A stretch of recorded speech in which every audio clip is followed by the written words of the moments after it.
For the first time in the history of Deadlock Night Shift, the Abrahams did not participate in the European money match. After 29 straight appearances, they finally lost the Challenger game. This happened for a lot of reasons, but one I want to talk about today is the draft, and how the way the Abrahams drafted shows that they do not have a good read on the meta right now. Before we get into the draft itself, I want to lay some groundwork of what I mean by the meta. In Deadlock, every draft functions as an answer to this question: how do you win the game?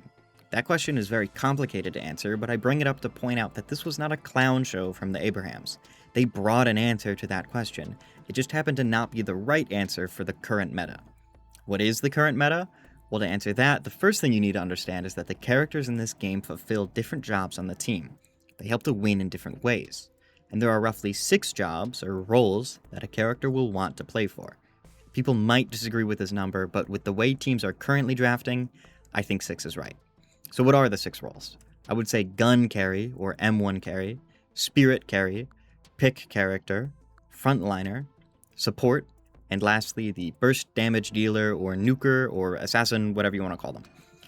These roles are the foundations of a draft. Most teams will lock in something similar to one of each of these roles, but it depends on what region you're playing in, it depends on what your players are comfortable playing, or what the enemy team composition is. And I want to make something clear right now. These 6 roles in the game do not have anything to do with the 6 players on the team. Right now, most teams like to drop one of the roles and double up on a different one, and many characters kind of function in between some of the roles anyways, as their kit enables them to do 2 jobs at once. There's a lot of factors that go into a draft, beyond just locking one character per role. So, what does that have to do with the Abrahams loss in Night Shift number 30? Let's take a look. Abrahams have first pick, and they decide to go with the Mo and Krill.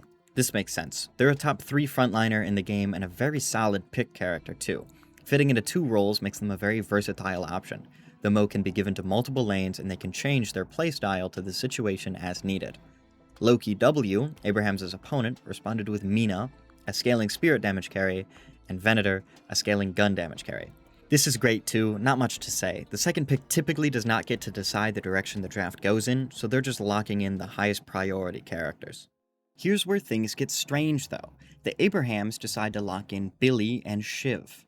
I think these 2 picks right here show more than anything else that the Abrahams have a bad read on the meta. They are clearly playing for a strategy. This is not something you draft randomly. In this situation, our main characters here have numbers 1, 2, and 3, the best frontliners they could pick, which means they're tripling up on one role. They could be playing to take some of these picks and flex them into other roles. Like I said, Mo's a pretty good pick character, definitely weaker in the early game than like a Paradox, but they can combo an isolated target and secure a pick regardless. But then they go Doorman, a pick character, locking in that yes, the Abrahams do believe that 3 frontliners is the way to win a game this patch. Warden is up next, and I like this pick. ZP does not seem to be a Warden lover, but in my opinion, I think Warden Doorman is a very strong and very underrated lane duo.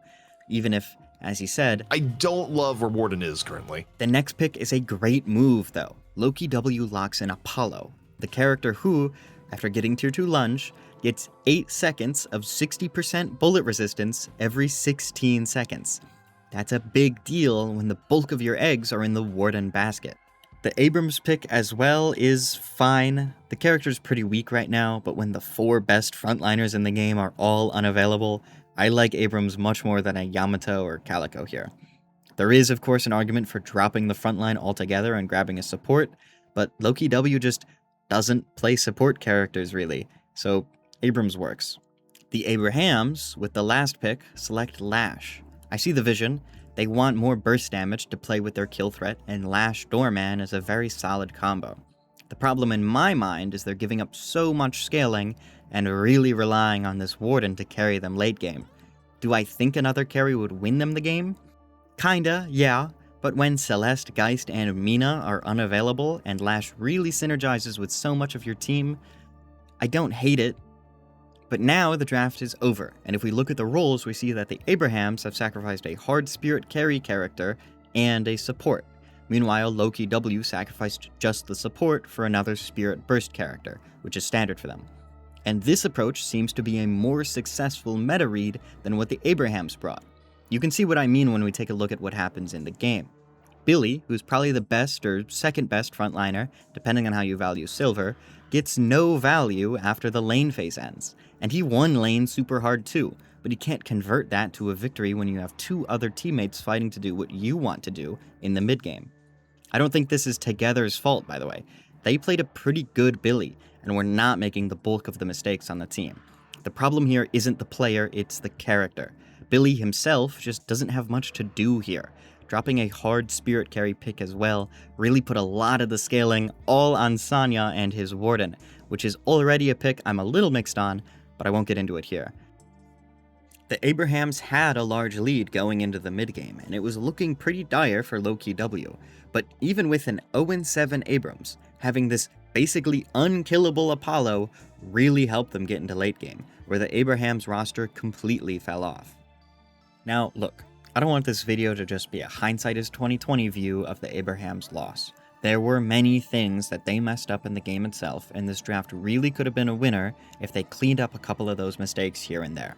But I wanted to talk about the draft today, not as the sole reason the Abrahams missed the money match, but rather just to show how drafts are functioning in Deadlock currently.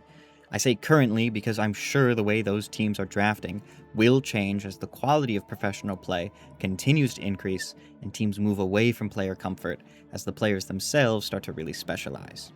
Valve has a vision for the meta, and that vision does not seem to line up with what Europe's former top team is comfortable playing. I am very excited, though, for Night Shift number 31, tonight, so I can see how the Abrams adapt, and maybe how they can go back to being the best. Thank you for watching this video. I have plans for lots more Deadlock content in the future. I hope I can see you in the next one.